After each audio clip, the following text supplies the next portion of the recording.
What's up, everybody? Okay, so for this video, we want to talk about the Atlanta Falcons and why I think they are the team that is most likely to go from worst to first. And we'll kind of explain what that means. But every year, there is a team.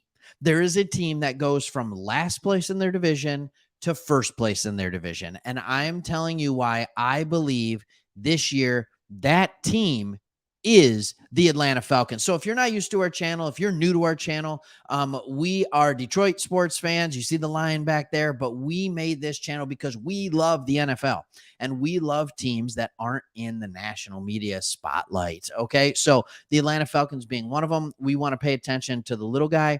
I was reading a Bleacher Report article that's ranking every NFL division's potential worst to first team. So there's 8 divisions. And so they rated them on a scale of 8 to 1, 8 being the least likely, 1 being the most likely to go from worst to first. So what we're looking at here is the Arizona Cardinals. You don't need to go to that much. Washington Commanders, I think that's more about the Eagles being good than the Commanders being terrible. Texans, that's actually about the Texans being bad. The Bears, yeah, you got to put them somewhere in the middle because they have some talent, but you don't know what to do with it. The Broncos in the West, probably with the provenness of a quarterback who's been good for a long time, with a head coach who's been good for a long time. But we're not here to talk about all these teams. You got the Browns. I could have done this video on the Browns. This channel does a lot of videos on the Browns, but I decided to roll with the Falcons. They came in at number 2. There you see it. And the reason they were considered last is because they had the highest draft pick. So meaning the Leeds tiebreaker rules slated them in last place. So this is what we're looking for. But here's the thing about Atlanta. The defense wasn't great last year. They ranked 24th with just 10 interceptions last season. Bottom half of the league with passes defended. We know they were struggling getting sacks. So that's what we need to talk about. That's what we need to talk about. But first, what I want to do is I want to talk about the division itself.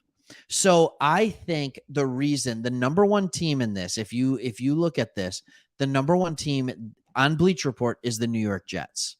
Okay, great. The issue with the New York Jets is that they have the Dolphins and the Bills in their division. They have the Dolphins and the Bills. You could even argue Patriots. But who do the Falcons have in their division that's going to run away with this thing? I think the odds-on favorite, if I were a betting man, I'd be picking the Falcons to win. It's between the Falcons and the Saints. And I know you don't want to hear that, but that's just kind of where it is. It's between the Falcons and the Saints.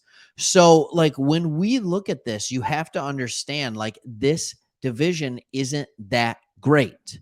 So you have to give more excitement to the Falcons as a team that could do it. Not to mention this, let's look at their offense. And I understand Desmond Ridder is the big question mark. But here's what I also know as a fantasy football guy, on outside of just being a massive football fan. Fantasy football's second. We have a guy starting a channel soon where fantasy football's first. But we have Drake London on this team who's going very high in drafts. We have Bijan Robinson who's going very high in drafts. You have Kyle Pitts who's going very high in drafts. I thought Hollins looked really good in the preseason. But here's the thing. We know the weapons are there. But here's what the Falcons also have.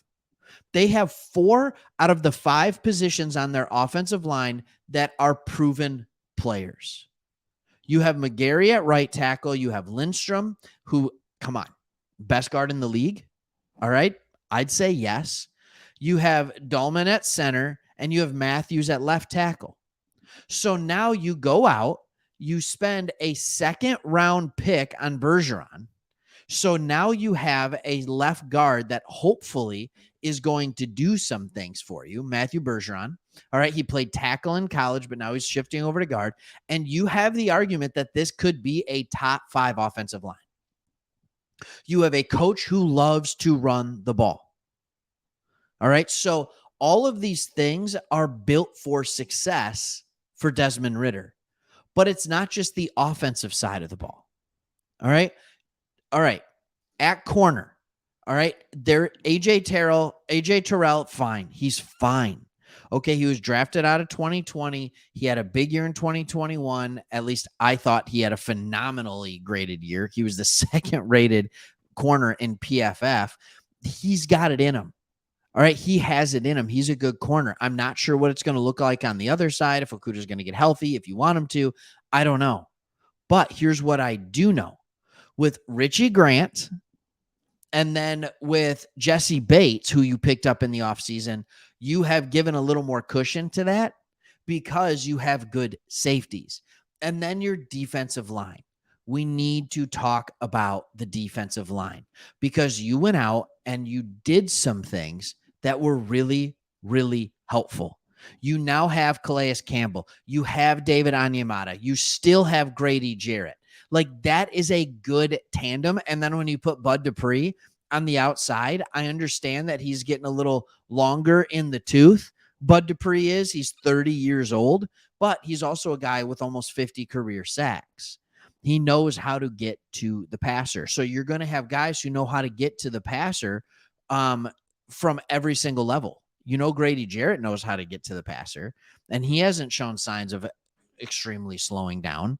So, like, you have a defense that is serviceable, and I think you're going to have an offense that's above serviceable. I think you're going to have a defense that's going to be a middle of the pack defense. You have an offense that I think is going to, I know this sounds crazy, but I think you're going to be in the top half of the league in offense as far as production goes. Why not? Look at that offensive line. That's what you need. Look, we said before, we're Lions fans. The reason the Lions offense was so good last year, it's not because Jared Goff is an all-star, ridiculous all-pro quarterback, but man, did he look good when he had that time behind the offensive line. All right, now I will admit Jared Goff is better than Desmond Ridder. He's extremely accurate. Like, I'm a big Jared Goff fan after what he's done the last year and a half in Detroit. All right, but Detroit Lions had a top 5 offense. When you look at the weapons that they had St. Brown, who came out of nowhere, right? And then what at wide receiver? And then what? Their offense actually got better after they traded away TJ Hawkinson, the tight end. Like, there wasn't a lot to go around. You had Swift, you had Jamal Williams. It's not like this offense was stacked and they were top 5 offense. Do you know why? 2 reasons. Good play calling, good offensive line. And now the Atlanta Falcons, I would argue, have considerably more talent on offense. If Desmond Ridder can just be okay, this offense can hum. Like, this offense can absolutely hum. And I'm talking like offenses with Ryan Tannehill in Tennessee, where they're sitting there and they're putting up points like it's nobody's business because you have A.J. Brown, because you have other great weapons around. Derrick Henry, you have a good offensive line. And now you've recreated that in Atlanta. When you combine that with the fact that the division is weak, it's wide open. I'm telling you, this is my pick for worst to first. All right. Hope you liked the content. If you did, subscribe to the channel. Do it. We love having the Dirty Birds on here. Get the Falcons fans. Let's go. And subscribe to the channel. Let us know what you think by leaving a comment and like the video. Thanks for watching.